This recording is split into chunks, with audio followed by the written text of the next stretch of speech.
இமயமலை அடிவாரத்தில் ஒரு மடம். அங்கே ஒரு சன்னியாசி இருந்தார். அவர்கிட்ட ஒருத்தர் வந்தார். சுவாமி, ஆசையை உதற நினைக்கிறேன், முடியல, ஒட்டிக்கிட்டே வருது அப்படின்னாராம். இப்படி உட்கார ஒரு கதை சொல்கிறேன் அப்படின்னு சொல்லி அவர் சொல்ல ஆரம்பித்தாராம். அவர் சொன்ன கதை என்னென்னா, ஒரு ஊரில் ஒரு ஆள் இருந்தான். அவன் பேர் குப்புசாமி. அவங்ககிட்ட எப்பவும் ஒரு பழைய தொப்பி இருக்கும், விடவே மாட்டான். அதனால் அவனை எல்லோரும் தொப்பி சாமி அப்படின்னு தான் கூப்பிடுறது வழக்கம். ஒரு புது தொப்பி வாங்கிக்கப்படாதாப்பா அப்படின்னு நண்பர்கள்லாம் சொல்லி பார்த்தாங்க. பணத்துக்கு எங்கே போவேன் அப்படின்னு விட்டானான். பணம் வச்சுருக்கான், செலவு பண்ண மனசு வரல, மகா கஞ்சன். பழைய பாட்டில்கள்லாம் வாங்கி விற்றுக்கிட்டு இருந்தான். அப்படி ஒரு தடவை பழைய கண்ணாடி சாமான்களை ஏலத்தில் எடுத்தப்போ அதில் ஒரு அருமையான சென்ட்டு பாட்டில் கிடச்சிது. உடனே ஒரு ஐடியா பண்ணான். அந்த சென்ட்டை சின்ன சின்ன பாட்டில்களில் அடைச்சி ஜன்னல் ஓரமாக அடுக்கி வச்சுட்டான். அதை விற்றா நிறைய பணம் கிடைக்குமே, அதனால். இதுக்கு இடையில் ஒரு நாள் அவன் அப்படியே உட்காந்துருந்தான். அந்த நேரம் நண்பன் வந்தான். ஏண்டா, உன் பழைய தொப்பியை மாற்றப்படாதா? ஊரில் எல்லோரும் கேலி பேசுகிறாங்களே ஒன்று தொப்பி சாமின்னு அப்படின்னு சொல்லி கேட்டிருக்கான். இந்த சென்ட்டு பாட்டில் விற்றதும் பணம் வரும், அதுக்கப்புறம் பார்க்கலாம் அப்படின்னு நானா இவன். சரி வா, நீச்சல் குளத்துக்கு போயிட்டு வருவோம் அப்படின்னு கூப்பிட்ருக்கான் நண்பன். 2 பேரும் போனாங்க. அதே நேரம் அந்த ஊர் நீதிபதியும் அங்கே குளிக்க வந்தாராம். அவர்கிட்ட இருந்தது விலை வசந்த ஒரு புது தொப்பி. அதை அங்கே இருந்த ஸ்டாண்டில் மாட்டிவிட்டு குளிக்க போனார். இதுக்கிடையில் குப்புசாமி குளிச்சுட்டு வந்தான். அவனுடைய பழைய தொப்பியை காணலை. அந்த புது தொப்பியை பார்த்தா இது நண்பனுடைய வேலை தான் அப்படிங்கிறதாக புரிஞ்சுக்கிட்டு அதை எடுத்து மாட்டிகிட்டு வந்துட்டான். நீதிபதி குளிச்சுட்டு வந்து பார்க்குறாரு, தொப்பியை காணும். போலீஸில் புகார் கொடுத்தார். அவங்க தேடினாங்க. ஒரு மூலையில் பழைய தொப்பி கிடச்சிது. அடடா, இது நம்ம குப்புசாமியோட தொப்பி இல்லையா அப்படின்னு நானா ஒருத்தன். உடனே அவன் வீட்டுக்கு தேடிட்டு போயிருக்காங்க. அங்கே போய் பார்த்தா புது தொப்பி அங்கே இருக்குது. உடனே அவனுக்கு 1000 ரூபா அபராதம் போட்டாங்களாம். அவன் பணத்தை கட்டிவிட்டு ரொம்ப எரிச்சலோடு வீட்டுக்கு வந்தான். பழைய தொப்பி கண்ணில் பட்டது. மறுபடியும் உன்னால் தானே எனக்கு 1000 ரூபா நஷ்டம் அப்படின்னு சொல்லி அதை எடுத்துக்கிட்டு அப்படி போயிருக்கான். அந்த ஊர் குளத்தில் வீசி எரிஞ்சிட்டு வந்துட்டான். அது மீன் பிடிக்கிற ஒருத்தன் கையில் சிக்கிச்சு.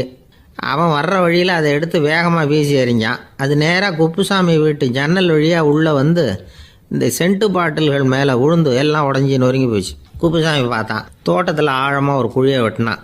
அந்த தொப்பியை போட்டான், மூடிவிட்டான். இதை அடுத்த வீட்டுக்காரன் பார்த்தான். ஏதோ புதையல் தான் வச்சுருக்கான் போல இருக்குன்னு நினச்சான். போலீஸில் போய் புகார் கொடுத்துட்டான். மறுபடியும் போலீஸ் குழியை தோண்டினாங்க. பழைய தொப்பி மறுபடியும் வெளியில் வந்தது. எல்லோரும் சிரிக்கிறாங்க. அன்னைக்கு ராத்திரியே அந்த தொப்பியை எடுத்துக்கிட்டு நேராக புறப்பட்டான். ஒரு கல்லில் அதை சேர்த்து கட்டி குடிநீர் தொட்டி இருக்கும்ல, அதில் போட்டுட்டு வந்துட்டான். இனிமேல் என்ன பண்ணும் பார்ப்போன்னு. ஒரு நாள் திடீர்னு குழாயெல்லாம் அடைப்பட்டு போச்சு. மாநகராட்சி அலுவலர்கள் என்னன்னு பார்த்தா அந்த பழைய தொப்பி குழாயை அடைச்சிக்கிட்டு இருக்குது. இது குப்புசாமியோட தொப்பிங்கிறது தான் எல்லாருக்கும் தெரியுமே. உடனே குடிநீரை பாழாக்கணத்துக்காக குப்புசாமிக்கு கோர்ட்டு 2500 ரூபா அபராதம் போட்டுவிட்டுது. அதையும் கட்டிவிட்டு வெளில வந்தான். கடைசியாக முடிவு பண்ணான். ஒரு நெருப்பு குச்சியை கிழிச்சான். தொப்பியை கொளுத்தினான். எரிஞ்சுது. எடுத்து வெளில எரிஞ்சான். கொஞ்ச நேரத்தில் தீ அணைப்பு படம் வந்துட்டுது. ஆமாம், இவன் எடுத்து எரிஞ்சது வெளியில் விழுந்து வீட்டு கூரையே பற்றிக்கிட்டு எரிய ஆரம்பிச்சுட்டுது. அவனோட பணத்தாசையும் அதோடு சேர்ந்து எரிஞ்சு போச்சான். இப்படி ஒரு கதை. இந்த கதையை சொல்லி முடித்தார் அந்த இமயமலை அடிவாரத்தில் இருந்த சன்னியாசி. இப்போ அந்த குப்புசாமி எங்கே இருக்கிறான்னு கேட்டார் எதிரில் இருந்தவர். இதோ உன் எதிரிலே இருக்கிறான், நான் தான் அந்த குப்புசாமி அப்படின்னாரான் அந்த சன்னியாசி. அந்த குப்புசாமி கிட்டே இருந்தது மாதிரி ஒரு பழைய தொப்பி நம்ம ஒவ்வொருத்தர்கிட்டையும் உண்டு. அதை எப்படி தொலைக்கிறதுன்னு தெரியாமல் தடுமாறிக்கிட்டு இருக்கிறோம். அது என்ன தொப்பிங்கிறீங்களா? அதுதான் நம்மை சூழ்ந்திருக்கிற மாயை அப்படிங்கிறார் சுவாமி சின்மயானந்தர். மெய்ஞானம் கிடைக்கிறப்போ மாயை எரிஞ்சு போகும் அப்படிங்கிறது அவருடைய கருத்து. நம்மால் ஒருத்தர் வேகமாக ஓடி வந்தார். காலில் மாட்டியிருந்த பழைய செருப்பு 2 ஆவேசமாக தூக்கி ஒரு கிணத்துல போட்டுட்டு வெறுங்காலோடு நடந்து வந்துக்கிட்டு இருக்கிறார். ஏன் அப்படி பண்ணீங்க அப்படின்னு கேட்டோம். அந்த செருப்புக்கு சொந்தக்காரன் பின்னாடி வந்துக்கிட்டு இருக்கிறான், அதனால் அப்படி பண்ணேன் அப்படிங்கிறார் இவர். ஒருத்தர் மனசில் நிம்மதி இல்லாமல் உட்காந்துருந்தார். என்ன சார் விஷயம் அப்படின்னு விசாரித்தேன். அகலக்கால் வச்சுட்டேன், அதுதான் அவதிப்படுறேன்னார். விவரமாக சொல்லுங்கன்னு. வீடு கட்டணும்னு ஆரம்பித்தேன், வேலை பாதியிலேயே நிற்கிது, கையில் பணம் இல்லை அப்படின்னார். இது மாதிரி ஆசாமிகள் பல பேரை நீங்கள் பார்த்துருக்கலாம். இவங்கெல்லாம் சுலபமாக மன அழுத்தத்துக்கு ஆளாயிடுறாங்க. மன உளைச்சல், அதாவது ஸ்ட்ரெஸ் அப்படின்னு சொல்கிறோமே, அதுக்கு அடிப்படையான சில காரணங்கள் உண்டு.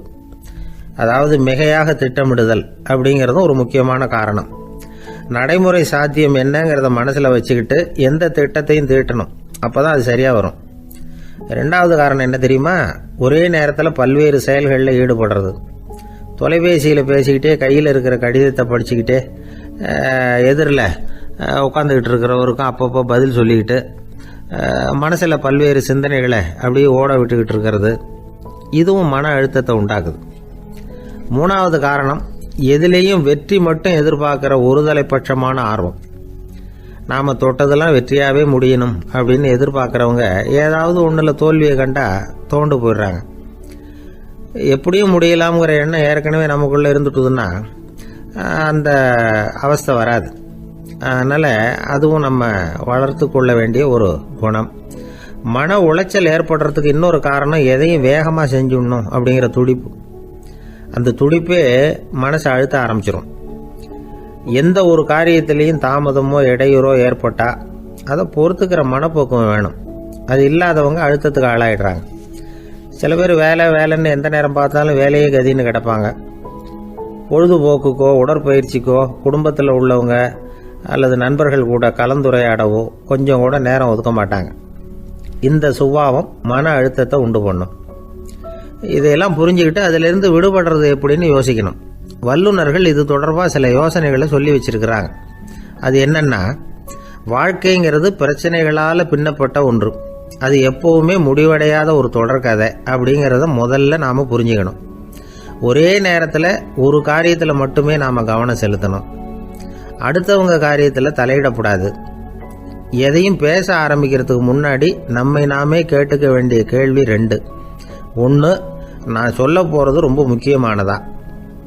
2வது, நான் சொல்கிறத அவங்க கேட்கறதுக்கு ஆசைப்படுறாங்களா? நான் பேசுறதுக்கு அது சரியான நேரம் தானா?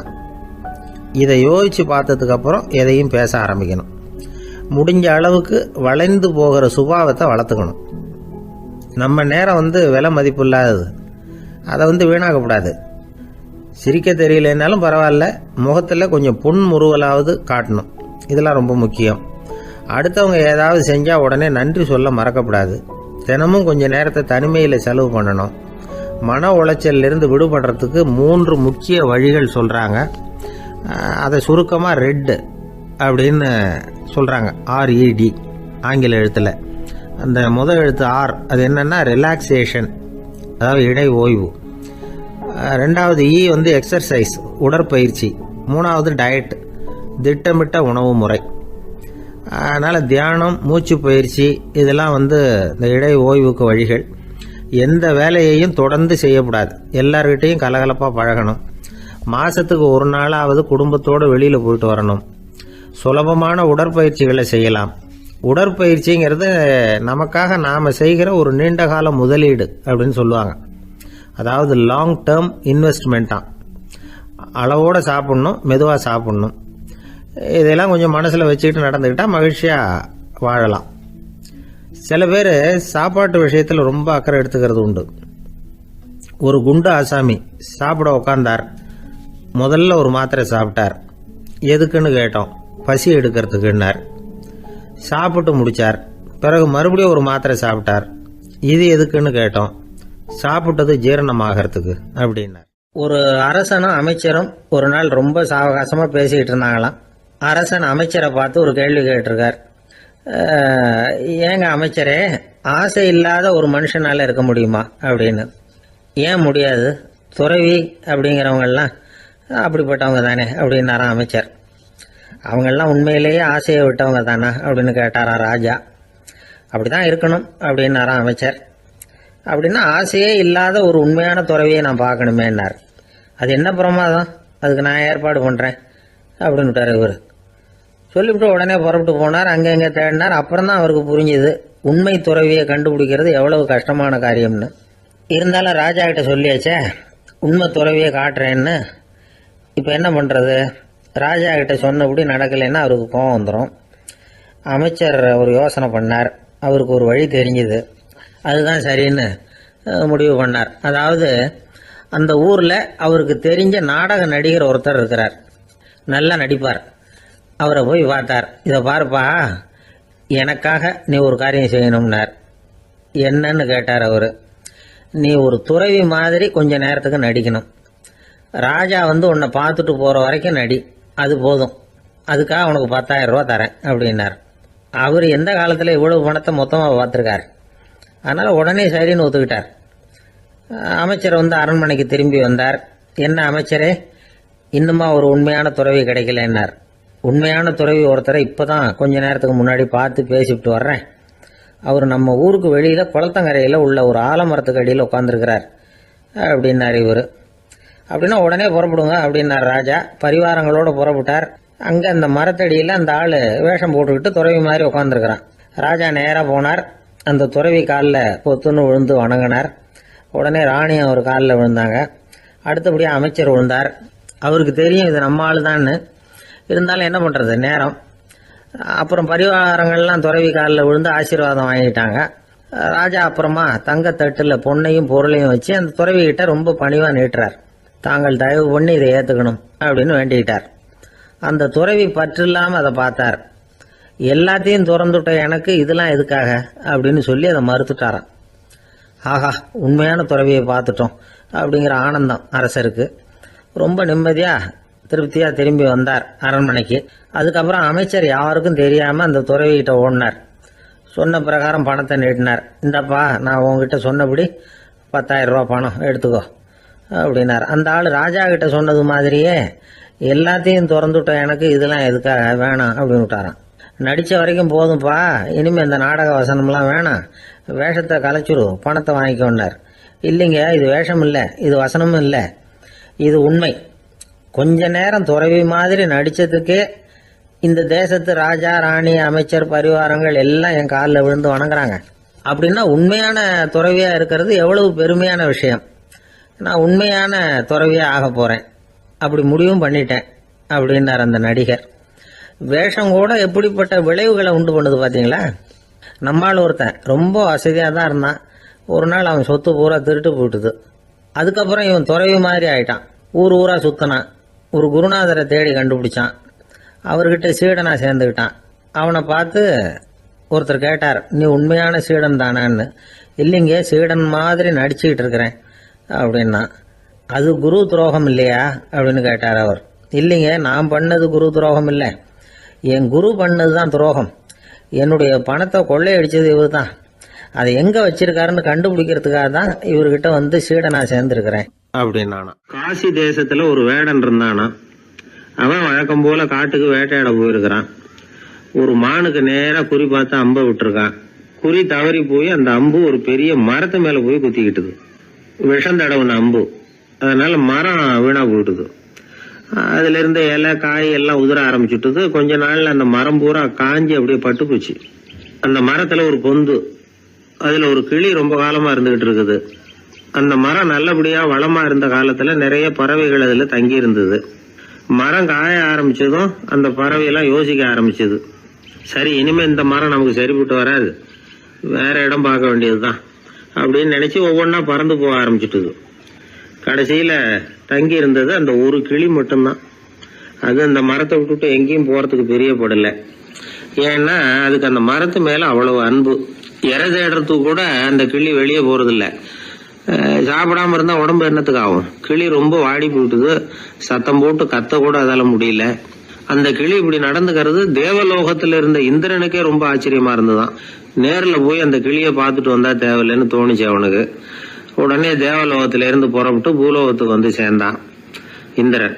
ஒரு சாதாரண மனுஷன் மாதிரி அந்த கிளிக்கு முன்னாடி போய் நின்னான். கிளியே, உனக்கு என்ன பைத்தியமா?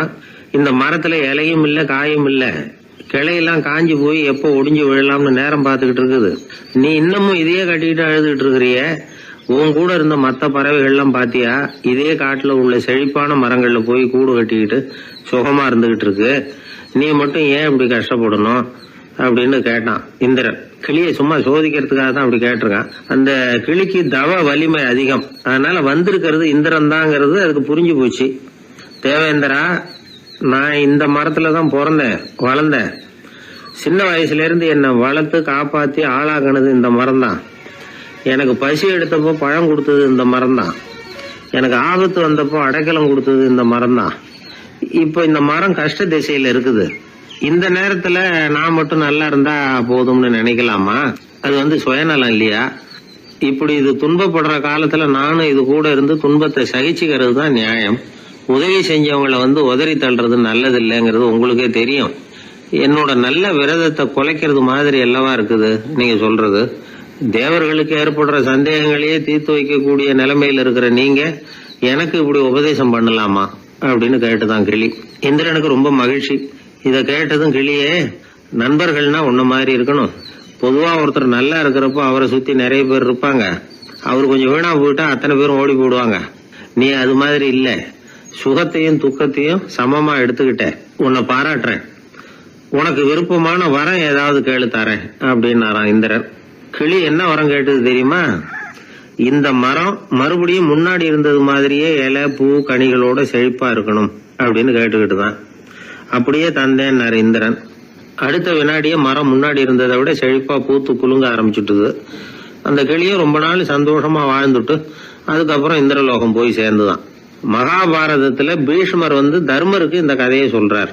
மற்றவர்கள் துன்பப்படுறப்போ இந்த கிளி மாதிரி எவன் பரிவு கொள்றானோ அவன் மேன்மை அடையிறது நிச்சயம் அப்படின்னு அவர் சொல்றார். சரி, அந்த கதையை இந்த சமயத்துல எதுக்கு சொல்லணும் அப்படின்னா, வயசான காலத்துல அம்மா அப்பாவை கவனிக்காத பிள்ளைங்க காதல இது விழட்டுமேங்கிறதுக்காக தான். மத்தவங்க துன்பப்படுறப்போ பரிவு காட்டினாலே அந்த அளவுக்கு மேன்மை கிடைக்கும்னா, பெத்தவங்க துன்பப்படுறப்போ பரிவு காட்டினா எந்த அளவுக்கு மேன்மைங்கிறத நினைச்சு பார்க்கணும். ஒரு வயசான அப்பா தன்னோட பிள்ளைய பத்தி ரொம்ப மெச்சுக்கிட்டார். என் பிள்ளை எப்பவும் புத்திசாலித்தனமா குடும்பம் நடத்துறான். அவன் சம்சாரம் கோவிச்சுக்கிட்டு பிறந்த வீட்டுக்கு போற அளவுக்கு அவன் நடந்துகிட்டதே இல்லை அப்படின்னார். அப்படிங்களான்னு கேட்டோம் ஆச்சரியமா. ஆமாங்க, ஏன்னா இவனே அவங்க வீட்டுக்கு போய் வீட்டோட மாப்பிள்ளையா தங்கிக்கிட்டான் அப்படின்னார். இவெல்லாம் எந்த காலத்துல அப்பா அம்மாவை காப்பாத்த. ஒரு வயசான அம்மா ஒரு நாள் ஃபோன் பண்ணாங்க. ஐயா, நான் இந்த தகவல் நிகழ்ச்சியை தினமும் கேட்குறேன், உங்ககிட்ட ஒரு கேள்வி கேட்கணும் அப்படின்னாங்க. என்னங்க அப்படின்னோம். எனக்கு சொந்தமாக ஒரு நல்ல வீடு இருக்குது, வேணுங்கிற அளவுக்கு பணமும் இருக்குது, கணவரும் ரொம்ப நல்லவர், ரிட்டையர் ஆகி வீட்டில் தான் இருக்கிறார், பிள்ளைங்கள்லாம் பெரிய பெரிய உத்தியோகத்தில் இருக்கிறாங்க, அதில் ஒருத்தன் ஐஏஎஸ்ஸு, பணம்லாம் கூட நிறைய கொண்டாந்து கொடுக்குறாங்க. அப்படி இருந்தும் என் மனசில் நிம்மதி இல்லை, வாழ்க்கையில் ஒரு நிறைவு இல்லை அப்படின்னாங்க. ஏன்னு கேட்டோம். அதைத்தான் நான் உங்களை கேட்குறேன், ஏன் அப்படி அப்படின்னு திருப்பி கேட்குறாங்க. எங்களுக்கு ஒன்றும் புரியல. கொஞ்ச நேரம் குழம்பி போயிட்டோம். இருந்தாலும் அதை அவங்கக்கிட்ட காட்டிக்காம கொஞ்சம் சாமர்த்தியமா, ஏம்மா உங்கள் மனசில் நீங்கள் ஏதோ ஒன்று எதிர்பார்க்குறீங்க, அது நிறைவேறல அப்படி தானே அப்படின்னு கேட்டோம். ஆமாம் அப்படின்னாங்க. அதுக்கப்புறம் அவங்கக்கிட்ட கொஞ்சம் மனம் விட்டு பேசுகிறப்போ தானாக விஷயம் வெளியில் வந்தது. அதாவது அவங்க பிள்ளைங்க பெரிய பெரிய உத்தியோகத்தில் இருக்கிறதுனால அவசரமாக பார்த்துட்டு ஓடுறாங்களாம்.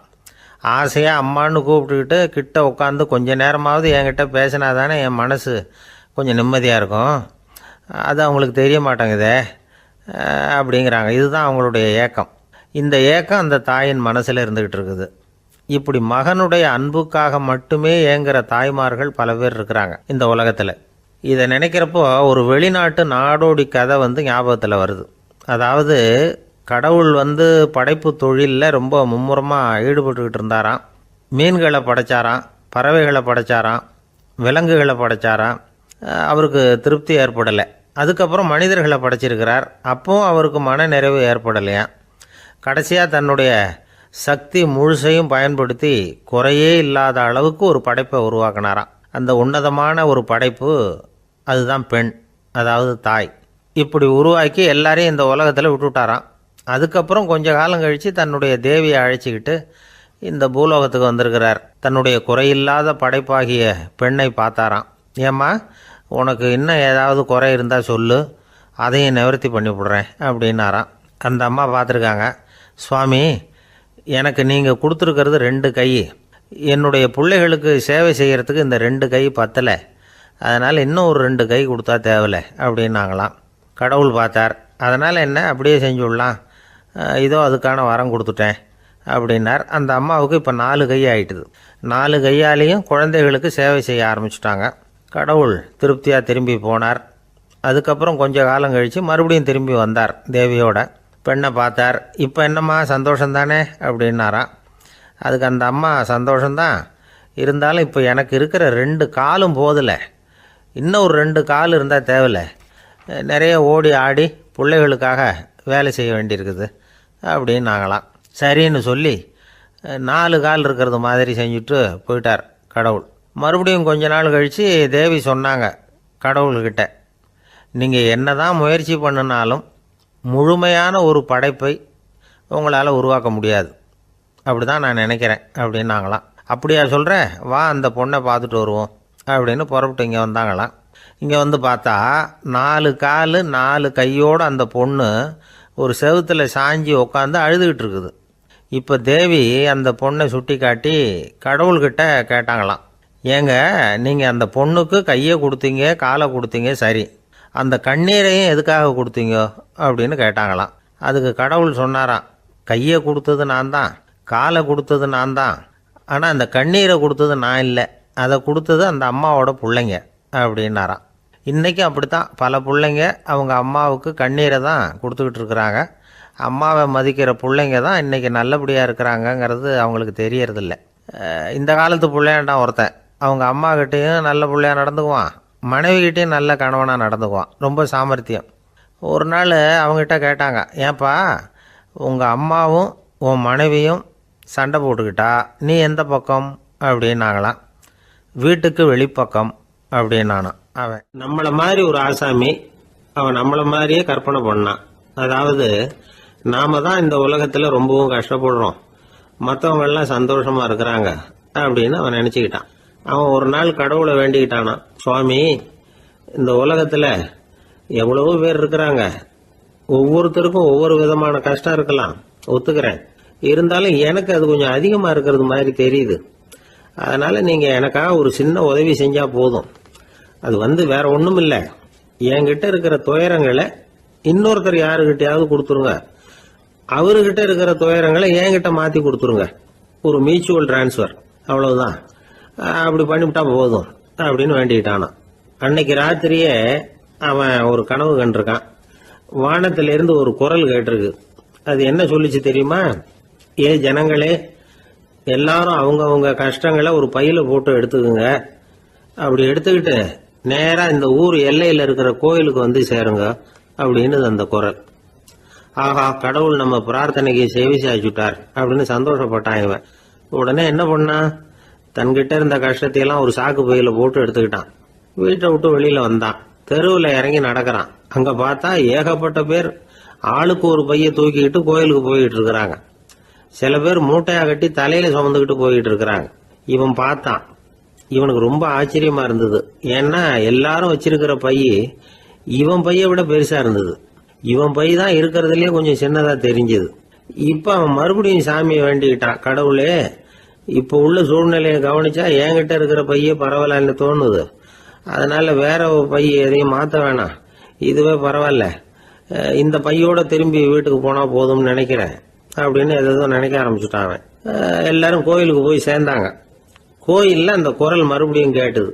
எல்லாரும் அவங்கவுங்க பைகளை சோகத்துல தொங்க விடுங்க, திடீர்னு விளக்குகள் அணையும், மணி அடிக்கப்படும், அதுதான் அடையாளம். அந்த சமயத்துல இருட்டுல உங்களுக்கு வேண்டிய பைய நீங்க மாத்தி எடுத்துக்கலாம், தேர்ந்தெடுத்துக்கலாம். வெளிச்சம் இருக்கிறப்பவே உங்களுக்கு பிடிச்ச பைக்கு பக்கமா பார்த்து நீங்க நின்னுக்கலாம் அப்படின்னு சொல்லி விவரம் சொல்லிச்சான் அந்த குரல். அப்படி சொன்னதுக்கு அப்புறம் திடீர்னு விளக்கு அணைஞ்சுது, மணி அடிச்சுது. கொஞ்ச நேரம் கழிச்சு மறுபடியும் விளக்குகள்லாம் எரிஞ்சுது. இப்போ பார்த்தா எல்லாரும் அவங்கவுங்க பையையே கெட்டியா பிடிச்சிட்டு நிக்கிறாங்க. இவனும் அப்படியே நிக்கிறான். இவன் மெதுவா பக்கத்துல நிக்கிறவங்கிட்ட கேட்டானா, ஏன் நீங்க பைய கையிலேயே வச்சிருக்கிறீங்க, செவுத்துல மாட்டலையா அப்படின்னு கேட்டிருக்கான். இல்லப்பா, நீ ஏன் கையிலேயே வச்சிருக்கிறியோ அதே காரணத்துக்காக தான் நாங்களும் வச்சிருக்கிறோம். நம்ம கவலைகளை பத்தி நமக்கு ஓரளவுக்காவது தெரியும், ஆனா மற்றவங்க கவலைகள் நமக்கு பரிச்சயம் இல்லாதவை, பழக்கம் இல்லாதது. அதனால நமக்கு தெரிஞ்ச கவலைகளை சமாளிக்கிறது சுலபம். தெரியாததை சமாளிக்கணும்னா மறுபடியும் ஆரம்பத்தில இருந்து ஆரம்பிக்கணும். அதனால பழைய நண்பர்களோட வாழறது தான் மேல் அப்படின்னு ஆனான். அதுக்கப்புறம் அவன் தன்னோட பைய போதும்னு வீட்டுக்கு திரும்பி வந்துட்டானான். இது ஒரு பெரியவர் சொல்லி இருக்கிற கதை.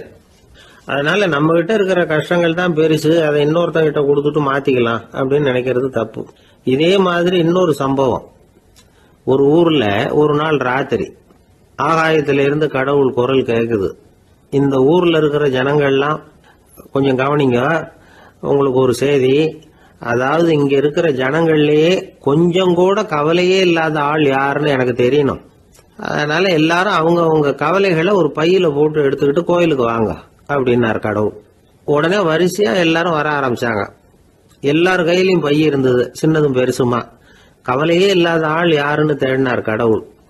ஒரே ஒரு ஆள் மட்டும் கையில எதுவும் இல்லாம வெறும் கையை வீசிக்கிட்டு ரொம்ப ஜாலியா நடந்து வந்துகிட்டு இருந்தான். கடவுள் அவங்ககிட்ட போனார். ஏன்பா உனக்கு கவலையே இல்லையா அப்படின்னு கேட்டார். எனக்கும் சில கவலைகள்லாம் உண்டு அப்படின்னு அவன். எங்க அதெல்லாம்னு கேட்டிருக்காரு கடவுள்.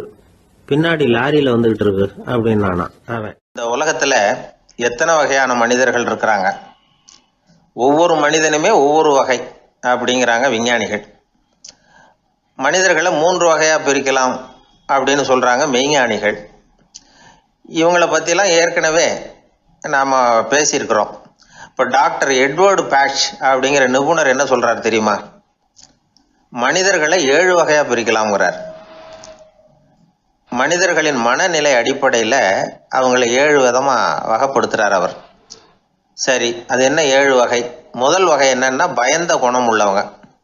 சார் ரொம்ப பயந்த சுபாவம், வீட்டில் கூட வாயே திறக்க மாட்டார், சாப்பிட போறப்ப மட்டும்தான் கொஞ்சம் வாயை திறப்பார், அப்புறம் மூடிக்குவார் அப்படின்னு சில பேரை பற்றி நாம் பேசிக்கிறது உண்டு. இவங்கெல்லாம் இந்த வகை, அதாவது பயந்த குணம் உள்ளவர்கள் அப்படிங்கிற முதல் வகை. சரி, 2வது வகை என்னன்னா சஞ்சலப்படுகிறவர்கள்.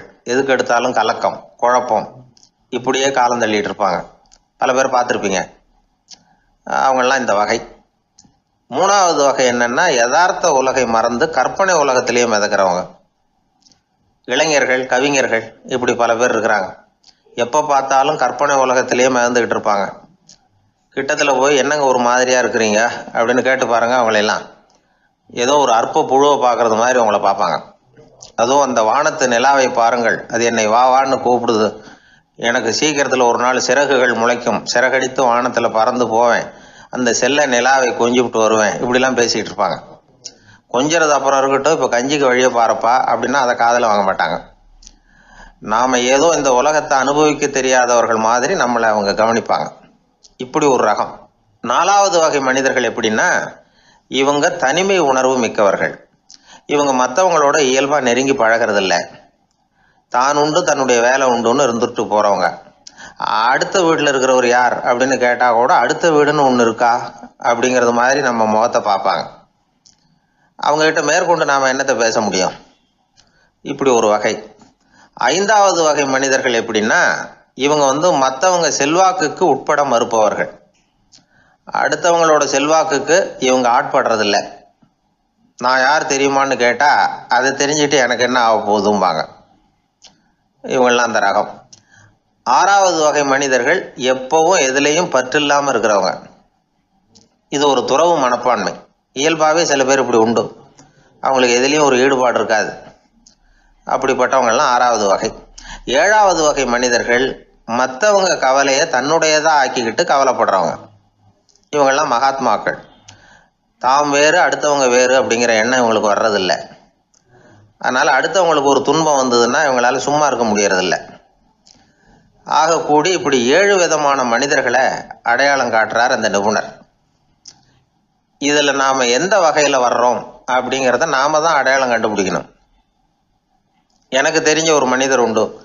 அவர் ஒரு வித்தியாசமான வகை. எதையும் நடைமுறை சாத்தியமாக சிந்திக்கிறவர். எப்பவும் அடுத்தவங்களும் நல்லா இருக்கணும், நாமும் நல்லா இருக்கணும் அப்படின்னு ஆசைப்படுறவர். அவருக்கு ஒரு சமயம் திடீர்னு உடம்பு சுகம் இல்லாமல் போயிட்டுது. டாக்டர்கிட்ட போனார், பணம் கொடுத்தார், வைத்தியம் பார்த்துக்கிட்டார். அவர் எழுதி கொடுத்த மருந்து சீட்டை வாங்கினார். ஒரு மருந்து கடைக்கு போனார், பணம் கொடுத்தார், மருந்து வாங்கினார். அதை எடுத்துகிட்டு வீட்டுக்கு வந்தார். அதுக்கப்புறம் அந்த மருந்து அவர் சாப்பிடணும்ல, சாப்பிடவே இல்லை, அப்படியே சும்மா வச்சுட்டார். அவரை பார்த்து கேட்டேன், ஏன் சார் இப்படி பண்ணுறீங்க, வீண் செலவு தானே இது, நீங்கள் ஏன் டாக்டர்கிட்ட போய் பணம் செலவு பண்ணினீங்கன்னு கேட்டேன். அவர் சொன்னார், டாக்டர் வாழணும் இல்லையா, அதனால தான் அப்படின்னார். சரி, அப்புறம் ஏன் மருந்து வாங்கினீங்க அப்படின்னு கேட்டேன். மருந்து கடைக்காரர் வாழணும் இல்லையா, அதனால தான் அப்படின்னார். சரி, அப்புறம் ஏன் வாங்கின மருந்து சாப்பிடாம வச்சுட்டீங்க அப்படின்னதுக்கு, நான் வாழணும் இல்லையா அதனால தான் அப்படின்னார். இவர் வாழ்க்கையை புரிஞ்சுக்கிட்டவர். இப்படி வாழ்க்கையை புரிந்து கொண்டு வாழ தெரிஞ்சுக்கணும். எந்த வகை மனிதர் நாம் அப்படிங்கிறத புரிஞ்சுக்கிட்டு வாழ்ந்தோம்னா வாழ்க்கையில் வெற்றி நிச்சயம். ஒரு அம்மா தெருவில் உட்காந்து என்னத்தையோ தேடிட்டு இருக்கிறாங்க. அந்த அம்மா ஒரு சூஃபி ஞானி. அவங்க பேர் என்னன்னா ரபியா அல் அடாவியா. அந்த அம்மாவுக்கு கண் கூட தெளிவாக தெரியாது. அந்த பக்கமாக வந்த சில பேர் இவங்களுக்கு உதவி செய்கிறதுக்காக வந்தாங்க. என்ன தேடிட்டு இருக்கிறீங்க அப்படின்னு கேட்டாங்க. இதுக்கு அந்த அம்மா, அந்த கேள்வி அவ்வளோ முக்கியத்துவம் இல்லை, நான் தேடிட்டு இருக்கிறேன், உங்களால் முடிஞ்சால் எனக்கு உதவி பண்ணலாம் அப்படின்னாங்களாம். உதவி செய்ய வந்தவங்களுக்கு ஆச்சரியம். எதை தேடுறோங்கிறது தெரியாமல் இப்படி ஏன் நேரத்தை செலவழிக்கிறீங்க, நாங்கள் எப்படி உங்களுக்கு உதவ முடியும், எங்களுக்கு ஒன்றும் புரியலையே அப்படின்ட்டுருக்காங்க. சரி, உங்களை திருப்தி பண்ணுறதுக்காக சொல்கிறேன், ஒரு குண்டூசி தொலைஞ்சி போச்சு, அதை தேடுறேன் அப்படின்னாங்களாம் அந்த அம்மா. அதுக்கப்புறம் இவங்களும் சேர்ந்து தேட ஆரம்பிச்சிட்டாங்க. கொஞ்ச நேரம் ஆச்சு, ஒன்றும் கிடைக்கல. உதவி செய்ய வந்தவங்களும் அழுத்து போட்டாங்க. அப்புறம் கேட்டாங்க, பாருங்கம்மா, இது ரொம்பவும் பெரிய தெரு, அகலமான தெரு, அதனால் குறிப்பாக நீங்கள் எந்த இடத்துல அந்த குண்டூசியை தொலைச்சிங்க அதை சொல்ல முடியுமான்னாங்களாம். இதுக்கு அந்த அம்மா, நீங்கள் மறுபடியும் அர்த்தமில்லாத கேள்வியை கேட்குறீங்க, உங்கள் கேள்விக்கும் நான் தேடுறதுக்கும் என்ன சம்மந்தம்னாங்களாம். இதை கேட்டதும் அவங்க ஒரு மாதிரி ஆயிட்டாங்க. என்னம்மா நீங்கள் பைத்தியம் மாதிரி பேசுகிறீங்க அப்படின்னாங்களாம். சரி, உங்களை மறுபடியும் திருப்திப்படுத்துறதுக்காக சொல்கிறேன், அதை நான் எங்கள் வீட்டில் தொலைச்சுட்டேன் அப்படின்னாங்களாம். அப்புறம் எதுக்காக இங்கே வந்து தேடிட்டு இருக்கிறீங்க அப்படின்னு கேட்டிருக்காங்க. ஏன்னா இங்கே தான் வெளிச்சம் அதிகமாக இருக்குது, அங்கே வீட்டுக்குள்ளே இருட்டாக இருக்குது, அதனால் இங்கே வந்து தேடுறேன், வெளிச்சம் உள்ள இடத்துல தானே தேட முடியும் அப்படின்னாங்களாம் அந்த ஞானி.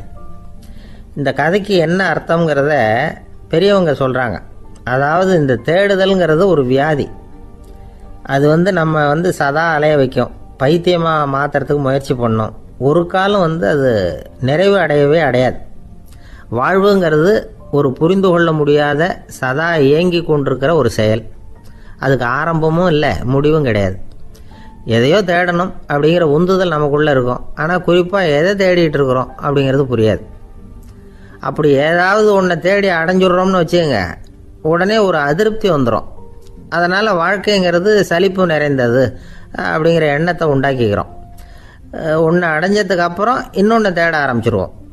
ஆக இந்த தேடல்ங்கிறது நாம் ஒன்று அடைஞ்சாலும் அடையாவிட்டாலும் தொடர்ந்து நடந்துக்கிட்டு தான் இருக்கும். இதுக்கு முடிவே கிடையாது. இந்த உண்மையை நாம் நல்லா புரிஞ்சுக்கணும் அப்படிங்கிறது பெரியவங்களுடைய கருத்து.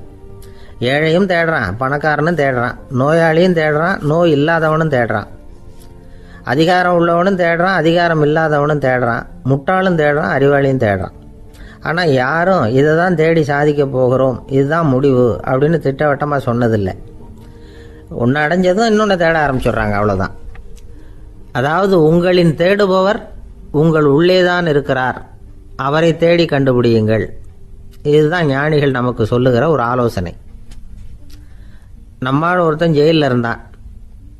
இன்னொரு கைதி அவனை பார்த்து கேட்டான், ஏன்பா உன்னை பார்க்குறதுக்கு வெளியிலேருந்து யாருமே இங்கே வர்றது இல்லையே, உனக்கு சொந்தக்காரங்களே கிடையாதா அப்படின்னு கேட்டானா. ஏன் இல்லை, எனக்கு சொந்தக்காரங்க நிறைய பேர் உண்டு, அவங்க என்னை பார்க்க வராததுக்கு காரணம் வேற அப்படின்ட்டுருக்கான் இவன். என்ன காரணம்னு கேட்டான் அவன்.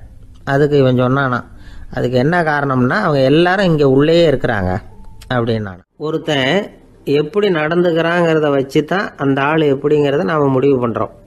ஆளுமைன்னு சொல்கிறோம்ல, அதுக்கு சூழ்நிலைகளை ஆளுகின்ற தன்மை அப்படின்னு விளக்கம் கொடுக்குறார் ஒரு உளவியல் நிபுணர். சரி, ஒரு மனிதனுடைய ஆளுமையை உருவாக்குகிற விஷயங்கள் என்னென்ன? பிறப்பு, வளர்க்கப்பட்ட விதம், படிப்பு, நண்பர்கள், சமுதாயம், இப்படி நிறைய உண்டு. ஆளுமையின் அடிப்படையில் சில மனநோய்கள் உண்டாகுது. அதெல்லாம் என்னென்னங்கிறத தெரிஞ்சு வச்சுக்கிட்டோம்னா நம்ம கூட இருக்கிறவங்கள அடையாளம் கண்டுபிடிக்கிறதுக்கு ரொம்ப உபயோகமாக இருக்கும். ஃப்ரெனாய்டு ஆளுமை அப்படின்னு ஒன்று. இந்த கோளாறு உள்ளவங்க எப்படி இருப்பாங்க தெரியுமா? அதிக உணர்ச்சி, சந்தேகம், பொறாமை இதெல்லாம் அதிகமாக இருக்கும். வளைஞ்சு கொடுக்க மாட்டாங்க. அடுத்தவங்களோட இணக்கமான உறவு இருக்காது. அவங்க செய்கிற தப்புக்கெல்லாம் அடுத்தவங்களை குறை சொல்லிகிட்டு இருப்பாங்க. இது ஒரு ரகம். அடுத்தது ஸ்கிசாய்டு ஆளுமை அப்படின்னு சொல்கிறாங்க.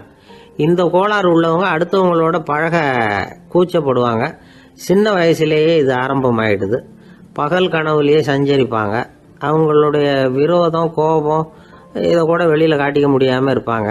இவங்களுக்கு அகமுகம், பிரச்சனைகள்லேருந்து ஒதுங்கி எதுலேயும் ஈடுபாடு இல்லாதவங்களா இருப்பாங்க. இப்படி ஒரு ரகம். அடுத்தது சைக்ளோதமிக் ஆளுமை அப்படின்னு சொல்கிறாங்க. அது என்னென்னா உணர்ச்சிகளில் ஏற்றத்தாழ்வு அதிகமாக இருக்குமா.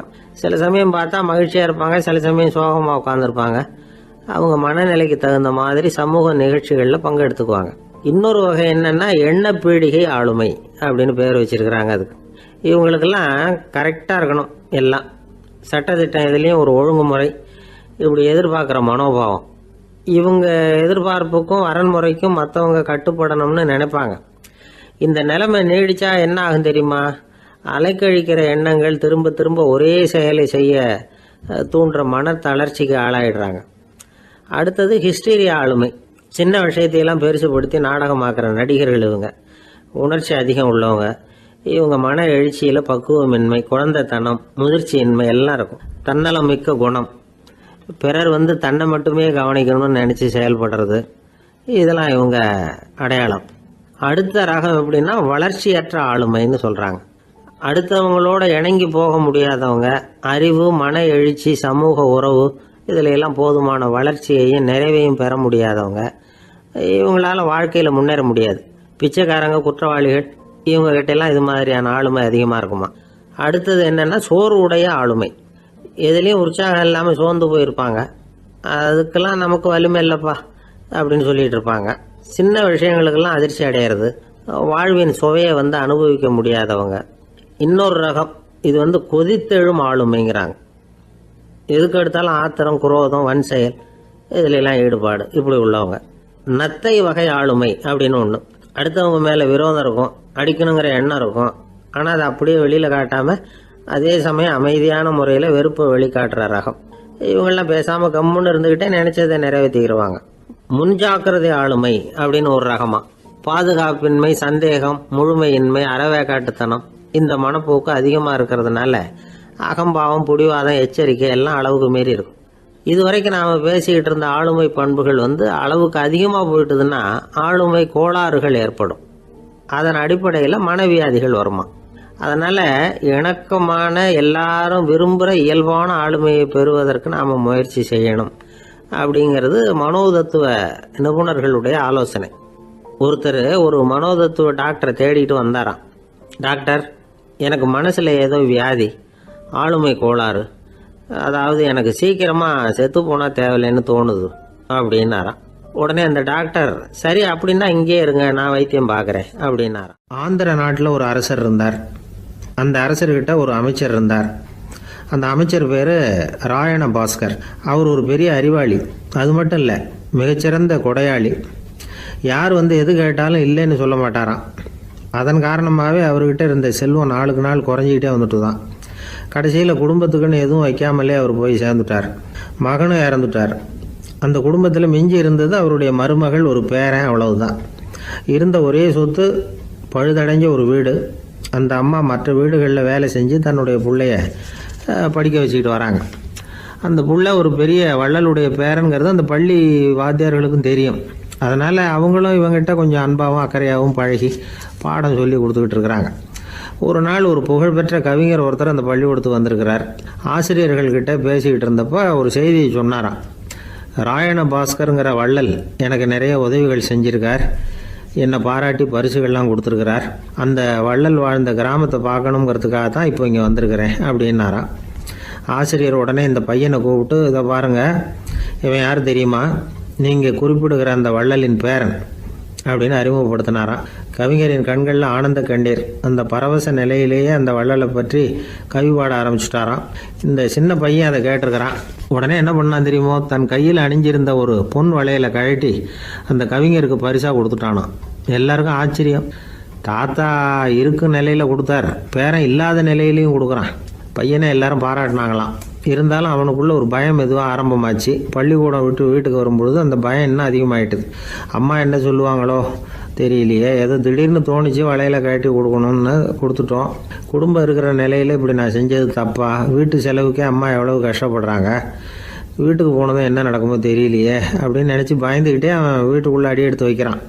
அம்மா கூப்பிட்டு சாப்பாடு போட்டாங்க.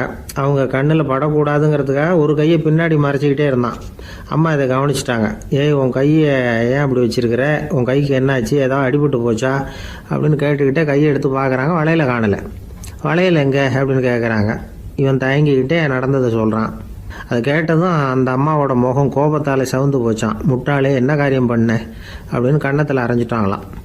அம்மா, என்னை அடிக்காத, ஏதோ தெரியாமல் தப்பு பண்ணிட்டேன் அப்படின்ட்டுருக்கான். மகனே, வளையலை கொடுத்ததுக்காக நான் உன்னை அடிக்கலை அப்படிங்க, பின்ன எதுக்கு அடித்தேன்னு கேட்டிருக்கான். உன் பாட்டனார் ஒரு பெரிய வள்ளல். அவர் எதையும் பாதி வேலையை செய்கிறதில்ல. அவருடைய பேரை நீ அரைகுறை வேலை செஞ்சுட்டு வந்திருக்கிற அப்படின்னாங்களாம். என்னம்மா சொல்கிறேன்ருக்கான். நீ ஒரே ஒரு வளையலை மட்டும்தானே கட்டி கொடுத்துருக்குற. கொடுக்குறதா இருந்தால் ரெண்டையும் சேர்த்துல கொடுத்துருக்கணும். அதுதானே உங்கள் தாத்தாவுக்கு பெருமை அப்படின்னாங்களாம். அம்மா, தெரியாமல் இப்படி செஞ்சுட்டேன், உங்கள்கிட்டையும் அரை வாங்கிட்டேன் அப்படி இப்படின்னு அவன் சொல்லியிருக்கிறான். இப்போ அம்மா கொஞ்சம் இருங்க, அந்த கவிஞர் இன்னைக்கு நம்ம ஊரில் தான் தங்கியிருப்பார்.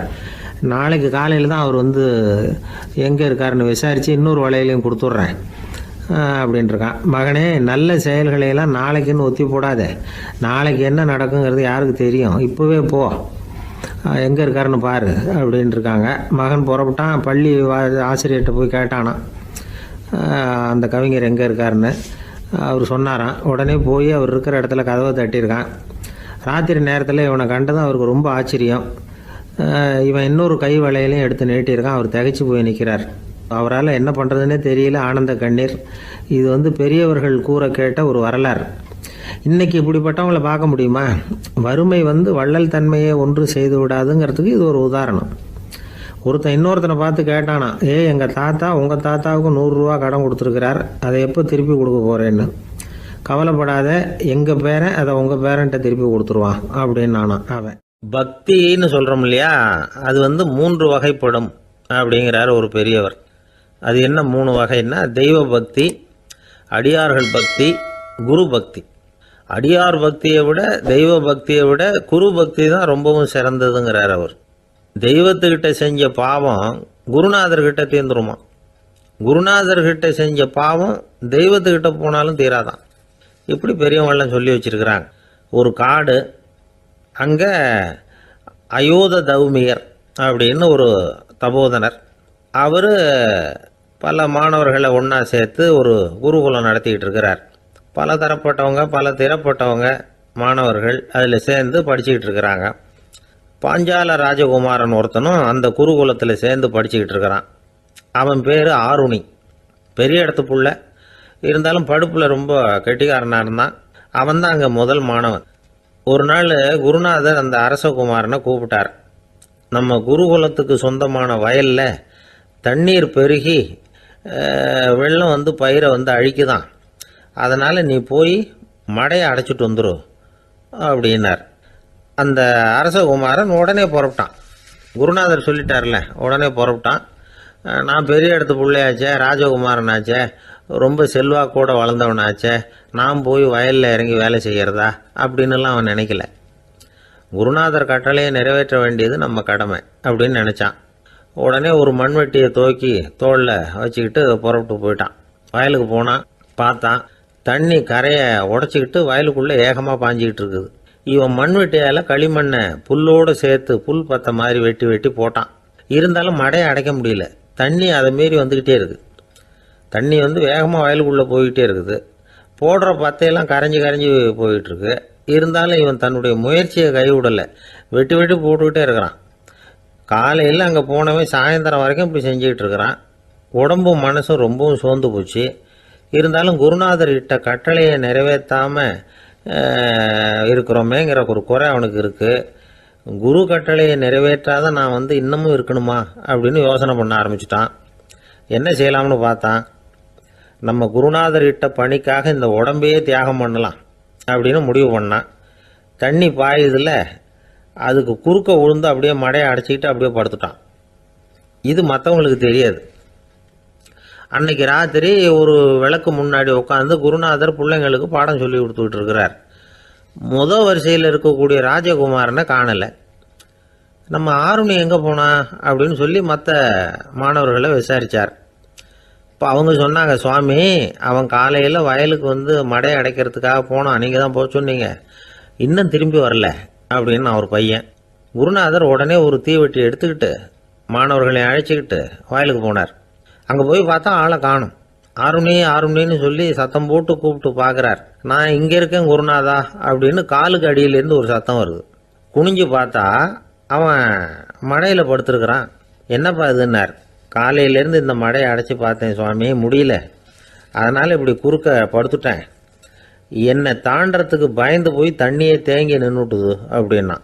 அவனுடைய குரு பக்தியையும் அவனை தாண்டறதுக்கு அஞ்சு நிற்கிற தண்ணி தேக்கத்தையும் பார்த்துட்டு எல்லாரும் ரொம்ப ஆச்சரியப்பட்டு போயிட்டாங்களாம். ஆருணி எழுந்திரிச்சு வா அப்படின்னு கூப்பிட்டாரான் குருநாதர். அவன் தண்ணீரை பொழந்துக்கிட்டு எழுந்திரிச்சு வந்தானான். அதனால் அவனுக்கு உத்தாலகன் அப்படின்னு ஒரு பேர். உத்தாலகன்னா தண்ணீரை பிளந்தவன் அர்த்தம். அந்த உத்தாலகன் மாதிரி இந்த காலத்து மாணவர்களுக்கும் குரு பக்தி வேணும் அப்படின்னு சொன்னோம் ஒரு பள்ளிக்கூடத்தில். உடனே நிறைய மாணவர்கள் எழுந்திரிச்சு நின்னாங்க.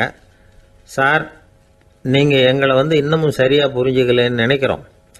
அன்னைக்காவது ஒருத்தன் அப்படி இருந்தான், இன்னைக்கு ஏகப்பட்ட உத்தாலகர்கள் இருக்கிறோம். எங்கள் வாத்தியார் கட்டளை இட்டா இப்போவே அது மாதிரி வயலுக்கு போய் மடையில் குறுக்கப்படுத்துக்கிறதுக்கு இந்த வகுப்பில் உள்ள அத்தனை பேரும் தயாராக இருக்கிறோம் அப்படின்னாங்க. அப்படியா அப்படின்னு சொல்லி கேட்டோம் ரொம்ப சந்தோஷமாக. ஒருத்தன் ரொம்ப அடக்கமாக எழுந்திரிச்சான்.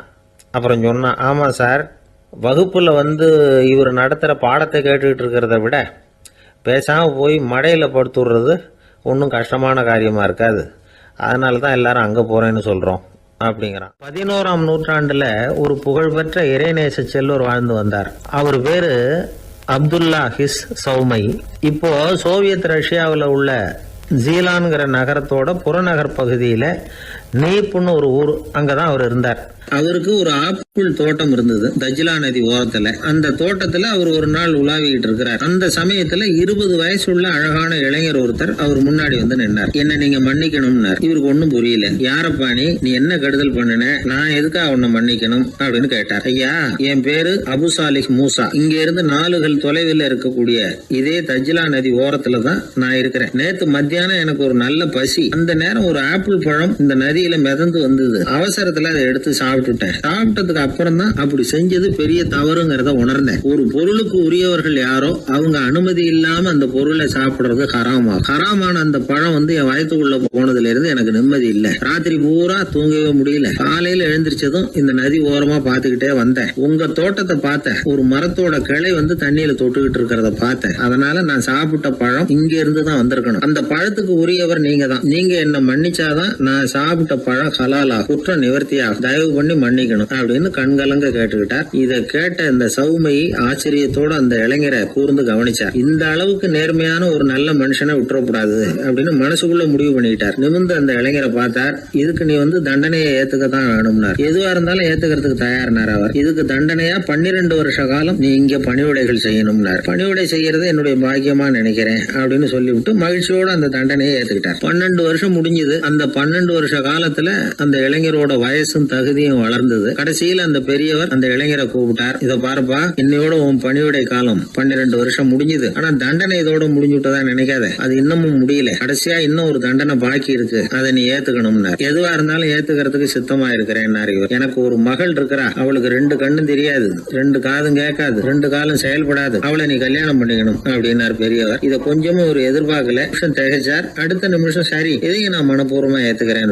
இறைநேசர் செல்வர் சௌமை அவர்களுடைய புதல்வி பாத்திமாவுக்கும் இளைஞர் அபு சாலிஹ் மூசாவுக்கும் அடுத்த சில தினங்கள்ல முறைப்படி திருமணம் நடந்தது. திருமணத்துக்கு அப்புறம் மணமகளை பார்த்த அந்த இளைஞர் திகைச்சு போயிட்டார். ஏன்னா அந்த பெரியவர் சொன்னதுக்கு நேர்மாறா இருந்தார். பாத்திமா உடல் குணம் எதுவும் கிடையாது, ரொம்ப அழகா இருந்தாங்க. மறுநாள் சௌமை அபு சாலிஹை கூப்பிட்டு இதுக்கு விளக்கம் சொன்னாராம். என் மகளுக்கு கண்ணு தெரியாதுன்னு சொன்னதுதான் சொல்லியிருந்த நேத்து முன்னாடி சொன்னேன். அது எந்த விதமான தீய காட்சிகளும் அவ கண்ணுக்கு தெரியாதுன்னு தான் அர்த்தம். காது கேட்காதுன்னு சொன்ன தீய விஷயங்களை அவ கேட்க மாட்டான்னு அர்த்தம். கால்கள் செயல்படாதுன்னு சொன்னேன், வீட்டை விட்டு தீமையான இடங்களுக்கு அவ போக மாட்டான்னு அர்த்தம் அப்படின்னா. 12 வருஷத்துக்கு முன்னாடி உன்னை முதல் முறையா பார்த்தப்பவே உண்மை என்னுடைய சீடரா மானசீகமா ஏத்துக்கிட்டேன் அப்படிங்கிற விவரத்தையும் சொன்னாராம். இந்த இளைஞர் அபு சாலிஹ் பிற்காலத்துல ஒரு பெரிய ஆன்மீக மேதையா உயர்ந்தார். அந்த தம்பதிகளுக்கு 60வது வயசுல ஒரே ஒரு குழந்தை பிறந்தது. அந்த ஃபாதர் ஜிலானி முஹைத்தீன் ஆண்டகை, அதாவது அந்த குழந்தை தான் ஆன்மீக பேரரசர் முஹைத்தீன் ஆண்டகை. அப்படி அந்த கதையை சொல்லுவாங்க பழைய இதை. அப்படிப்பட்ட பெரியவர்களுடைய வாழ்க்கை தான் நமக்கு வழிகாட்டணும். எனக்கு ஒரு சிநேகிதன். அவன் சொன்னான், டேய், என்னுடைய மாமனார் கூட தன்னுடைய பொண்ணை எனக்கு திருமணம் பண்ணி கொடுக்கறதுக்கு முன்னாடி ஒரு செய்தியை சொன்னார். பொய்ன்னு அப்புறமா தான் தெரிஞ்சது அப்படின்னா. என்ன சொன்னார்னு கேட்டோம். என் பொண்ணு மாசத்துக்கு ஒரு தடவை ஏதாவது கோபம் வந்தா கையில கிடைக்கிறத எடுத்து உங்க மேல எரிவா, நீங்க தான் அனுசரிச்சு நடந்துக்கணும்னு சொன்னார் அப்படின்னா. அப்படி அவர் சொன்னது பொய்யா அப்படின்னு கேட்டேன். ஆமா, அவர் மாசம் ஒரு தடவைன்னு அவர் சொன்னது பொய், தினம் ஒரு தடவை அப்படி செய்யறா, இதுதான் உண்மை அப்படின்னா. ஒருத்தர் ஓடி வந்தார். இன்னொருத்தரை பார்த்து, சார் உங்க சைக்கிளை ஒரு நாள் இரவல் கொடுங்களேன், பக்கத்து ஊருக்கு போயிட்டு வர வேண்டியிருக்கு அப்படின்னார். இவர் சைக்கிளை கொடுத்து பத்திரமா கொண்டுட்டு போங்கன்னார். சார் இதை பத்திரமா கொண்டு போறேன், கவலையே வேணாம், ஏன்னா இது உங்களோட சைக்கிள் அப்படின்னு நான் நினைக்கல, என்னோட சைக்கிளா நினைக்கிறேன் அப்படின்னார். அதுக்கப்புறம் தான் இவருக்கு உண்மையாவே பயம் வந்துட்டுது. ஏன்னா அவர் சொன்னது மாதிரி அதை தன்னோட சைக்கிளாவே நினைச்சு தள்ளிட்டு போட்டா என்ன பண்றது? எது எதை நம்முடையதா நினைக்கணுங்கிறதுக்கு ஒரு வரையறை இருக்கு. சில பேர் ஆபீஸையே வீடா நினைச்சு விடுறது உண்டு. அப்படிப்பட்டவங்க கூட வீட்டை ஆபீஸா நினைக்கிறது இல்லை. ஏன்னா வீட்டில் இவர் ஆபீஸரா நடந்துக்க முடியறதில்ல. இதெல்லாம் ஒரு பக்கம் இருக்கட்டும், இப்போ விஷயத்துக்கு வருவோம். பொறியியல் மேதை டாக்டர் விஸ்வேஸ்வரய்யா இருந்தார் இல்லையா, பாரத ரத்னா விருதெல்லாம் கொடுத்தாங்களே. ஆபீஸ் வேலை வேற, சொந்த வேலை வேற அப்படிங்கிறதுக்கு ஒரு உதாரணமா இருந்தவர் அவர். மைசூர் மகாராஜா கிட்ட திவானா இருந்தார். அவர் ஒரு நாள் அரசாங்க வேலை காரணமா வெளியூர் போயிருந்தார். ஹாசன்கிற ஊருக்கு பக்கத்துல ஒரு பயண மாளிகை, அங்க தங்கிவிட்டார்.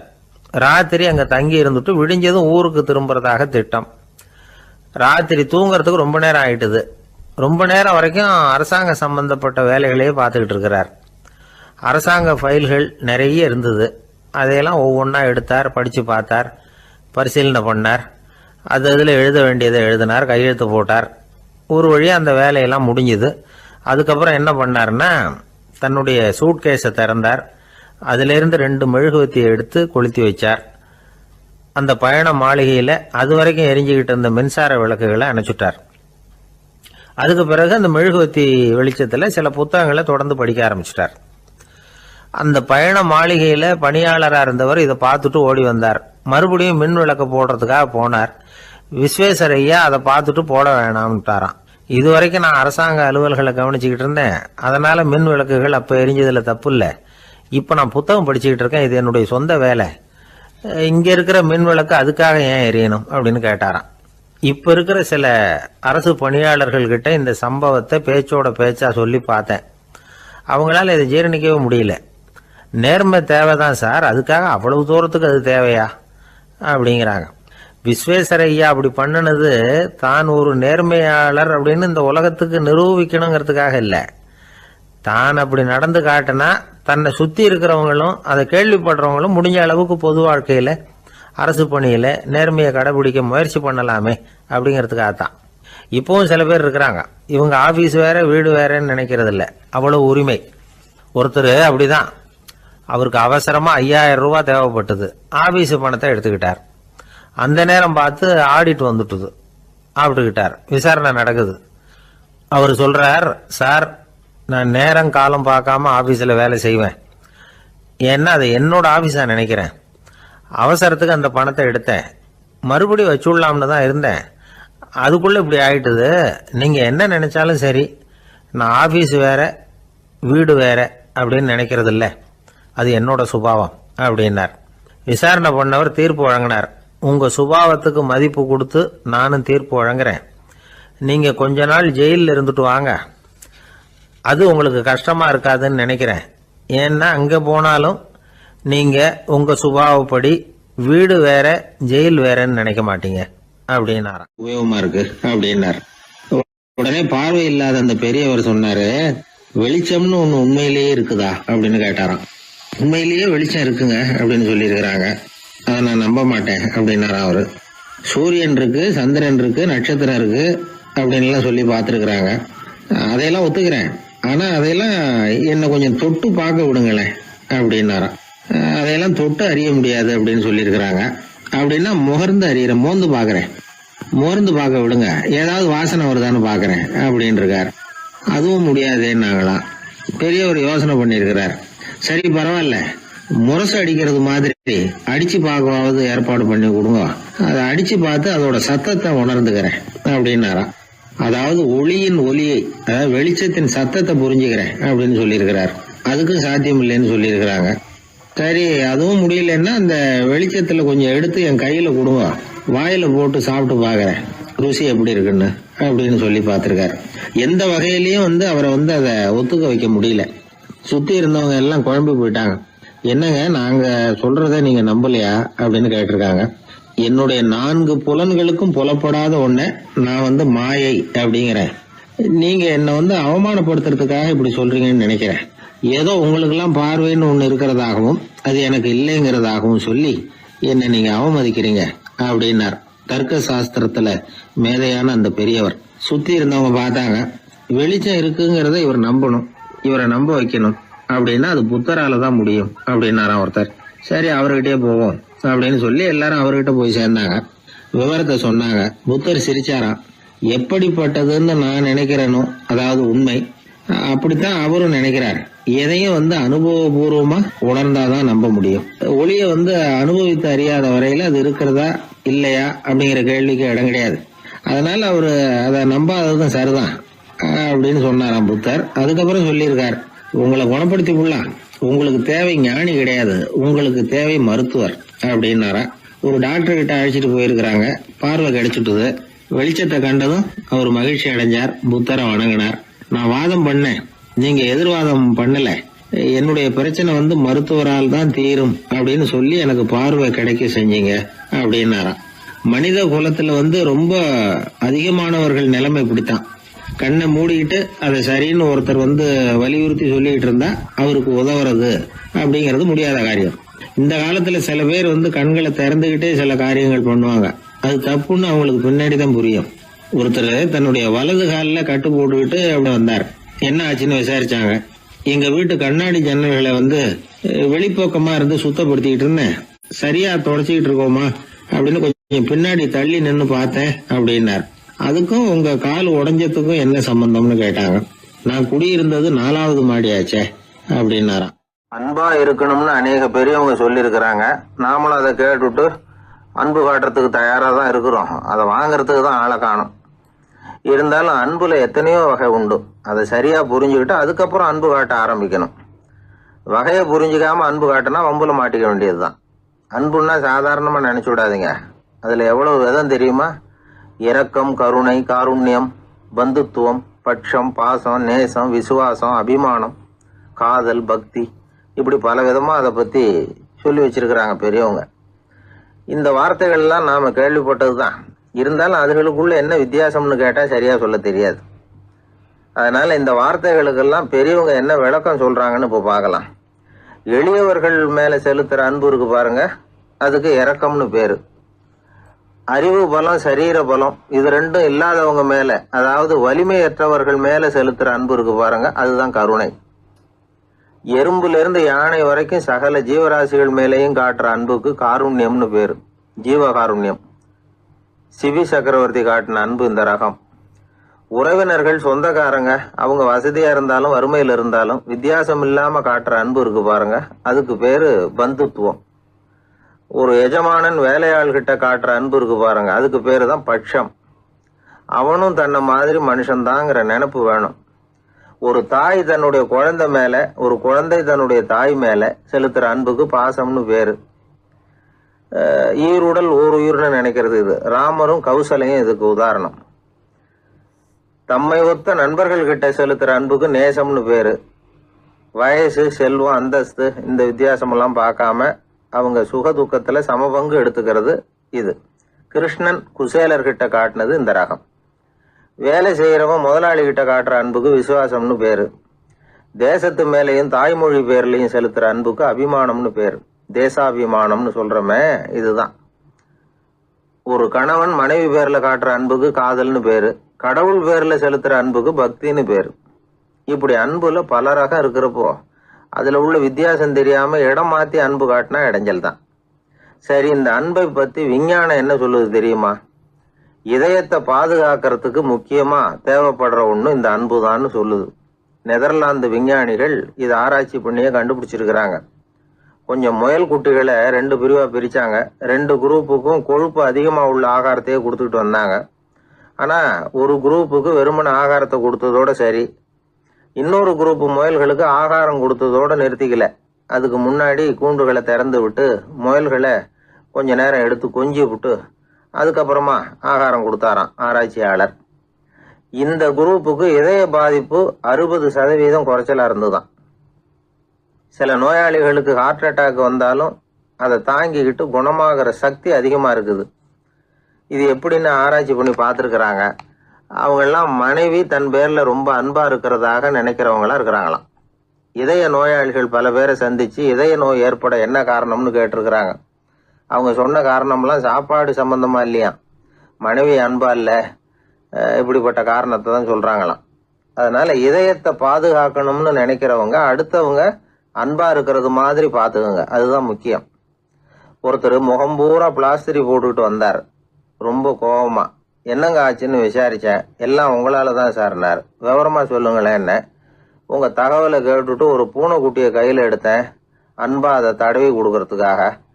ஆனால் அது முந்திக்கிட்டது, அது என் முகத்தை தடவி கொடுத்துட்டுது. முகம் பூரா நகை கீறல், அதுதான் இப்படி அப்படின்னார். அன்புல அறிவு சேராததுனால வந்த கோளாறு இது. அந்த காலத்துல எல்லாம் படிக்கிறதுங்கிறது எப்படி தெரியுமா? குருகுல வாசம் செஞ்சு படிக்கணும். ஆசிரியருங்கிறவர் ஆசிரமத்தில் இருப்பார். அங்கே போய் அவருக்கு தொண்டுகள் செய்யணும். துணிகள்லாம் துவைச்சி போடணும். தூங்கும்போது காலை பிடிச்சி விடணும். புழுக்கமாக இருந்தால் விசிறி மட்டை எடுத்து விசிறணும். அப்படியே அப்பப்போ அவர் சொல்லிக் கொடுக்குற பாடத்தையும் கற்றுக்கணும். அவர் சொல்லிக் கொடுக்குற பாடங்களை ஓலைச்சுவடிகளில் எழுதிக்கணும். இதுதான் குருகுல வாசம்ங்கிறது. இப்போ மாதிரிலாம் கிடையாது. ஆக குருகுல வாசம்ங்கிறது மனசையும் பண்படுத்தும், அறிவையும் பண்படுத்தும். அப்படி ஒரு பயிற்சி அது. அந்த காலத்தில் பஞ்சபாண்டவர்கள் ஒரு குருகுலத்தில் படிக்க போனாங்களாம். ஏற்கனவே அங்கே ஒரு 15 பேர் இருந்திருக்கிறாங்க. இவங்களையும் சேர்த்து மொத்தம் 20 பேர். எல்லாரும் ரொம்ப ஆர்வத்தோடு அங்கே தங்கி படிச்சுக்கிட்டு இருக்கிறாங்க. 2 வருஷம் ஓடி போச்சு.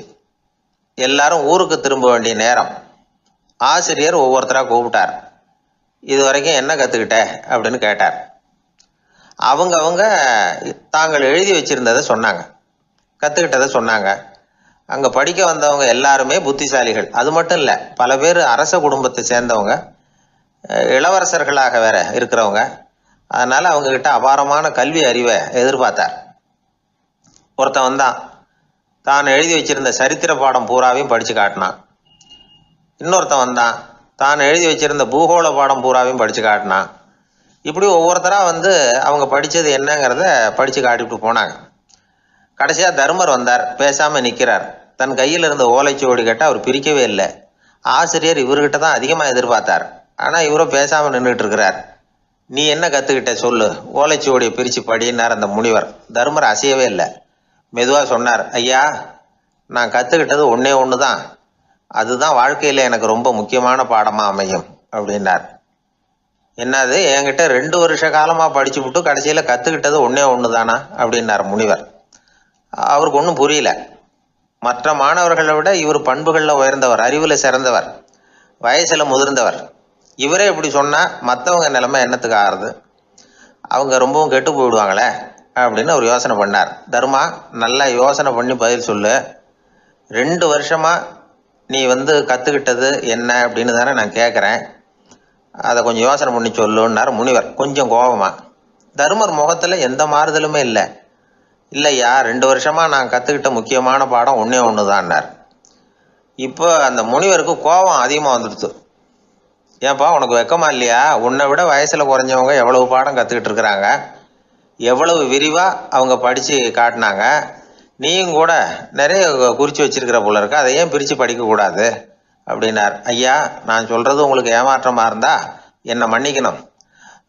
நான் ரொம்ப முக்கியமாக கற்றுக்கிட்டு இருக்கிறது ஒன்றே ஒன்று தான், மற்ற எதையும் சொல்கிறதுக்கு விரும்பலைன்னார். மாணவர்கள்லாம் சிரிச்சுட்டாங்க. முனிவருக்கு கோபம் அளவுக்கு மீறி வந்துட்டு ஓங்கி அரைஞ்சு விட்டார் தர்மரை அவர் கன்னத்தில். தர்மர் கண்ணை செவந்து போட்டுது, கண்கள் கலங்கி போச்சு. ஆனாலும் அவர் அமைதியை இழக்கலை, தலை குனிஞ்சு நிற்கிறார். இவருடைய புடிவாதம் முனிவருக்கு இன்னும் ஆத்திரத்தை உண்டாக்கி விட்டது. இன்னொரு கண்ணத்திலே அரைஞ்சார். எல்லாரும் பயந்து போய் அமைதியாக நின்றுட்டு இருக்கிறாங்க. முனிவர் கத்துறார், அப்படி நீ கற்றுக்கிட்ட அந்த முக்கியமான பாடம் தான் என்ன, அதையாவது சொல்லு அப்படின்னார். ஐயா, அதை மட்டும் ஒரு ஓலைச்சுவடியில் தனியாக குறித்து வச்சிருக்கிறேன், இந்தாங்க, இதை நீங்களே படித்து பாருங்கன்னார். தருமர் ஓலைச்சுவடியை நீட்டினார். முனிவர் அதை வாங்கி பிரித்தார், சத்தம் போட்டு படித்தார். என்ன எழுதியிருக்காருன்னா, எப்படிப்பட்ட சோதனை ஏற்பட்டாலும் நிதானம் இழந்து கோபத்துக்கு ஆளாகக்கூடாது அப்படின்னு. இதுதான் அந்த ஓலைச்சுவடியில் அவர் எழுதி வச்சிருந்தது. அந்த ஒரு கணத்திலேயே முனிவரும் எல்லா மாணவர்களும் தர்மரை புரிஞ்சுக்கிட்டாங்களாம். அவர் கற்றுக்கிட்டது ஏட்டு சுரக்காய் இல்லை, வாழ்க்கையில் பயன்படக்கூடிய முக்கியமான அனுபவ பாடம். முனிவர் கண்களில் கண்ணீர். தர்மரை அன்போடு கட்டி தழுவிக்கிட்டார். அப்புறம் சொன்னார், தர்மா, என்னை மன்னிச்சிரு, நீ மாணவன் இல்லை, ஆசிரியன். நான் இதுவரைக்கும் தெரிஞ்சிக்காத அனுபவ பாடத்தை நீ இப்போ எனக்கு கற்றுக் கொடுத்துட்ட அப்படின்னு சொன்னாராம். அதனால நிதானம் தவறக்கூடாதுங்கிறது ரொம்ப முக்கியமான ஒரு செய்தி. ஒரு ஆசிரியர் மாணவனை ஒரு கன்னத்தில் ஓங்கி அரைஞ்சுட்டார். இவன் நிதானம் தவறல, அமைதியாக நின்றுக்கிட்டு இருந்தான். அவர் ஒரு தடவை அரைஞ்சதும் எப்படி உன்னால நிதானம் தவறாமல் இருக்க முடிஞ்சுது அப்படின்னு கேட்டாங்க நண்பர்கள். அவன் சொன்னான், நான் நிதானம் தவறி இருந்தா எங்கள் வாத்தியார் இன்னொரு கன்னத்துலையும் அரைஞ்சிருப்பார், அது அதை விட பலமாக இருக்கும், அதனால தான் நான் அப்படி